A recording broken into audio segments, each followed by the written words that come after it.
At this point in the campaign, everybody's released their platform, and you know that we're for minors. And the reason we're for minors is because we believe that students should be treated fair and equally across the board.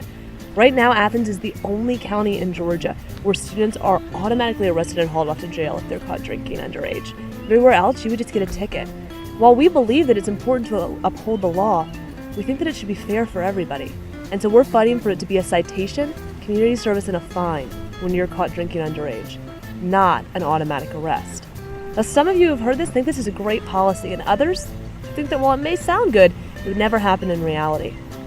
So that's why I'm talking to you right now. I want to explain exactly what it is that we've done, what we're doing, and why we believe we're equipped to fight for this policy. First of all, let me just tell you what we're promising you and what we're not. We are not promising with 100% certainty that this will pass, but we are promising you that of all the campaigns, we are the ticket that is most equipped to fight for this 100%. There's a lot of things that we've already done to make sure that this policy could happen if we are elected to office.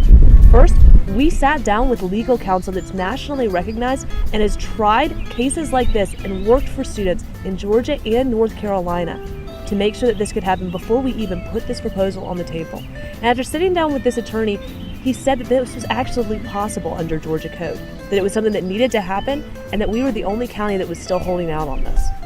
So we knew that this was feasible from a legal perspective.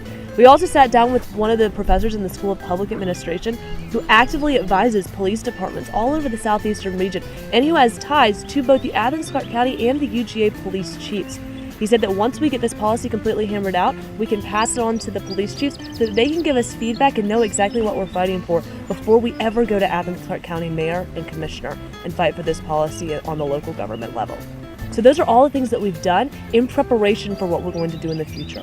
Moving forward, we will fight to get the support of alumni and parents who are already interested in this policy, and then we're going to talk to the mayor and city council. That's going to require a lot of hearings, a lot of meetings, but fortunately we're equipped to deal with both of those, and we know exactly what we're getting into. So this is why we're really equipped. There is a reason that I, the vice presidential candidate, was chosen to spearhead this policy. Why I was asked to come on board in the first place. See, I'm getting a master's degree in public administration with a concentration in public policy. What that means is that I am being trained to work in government in the area of public policy and manage effectively and get it to work so that it's good for you. This is what I'm passionate about.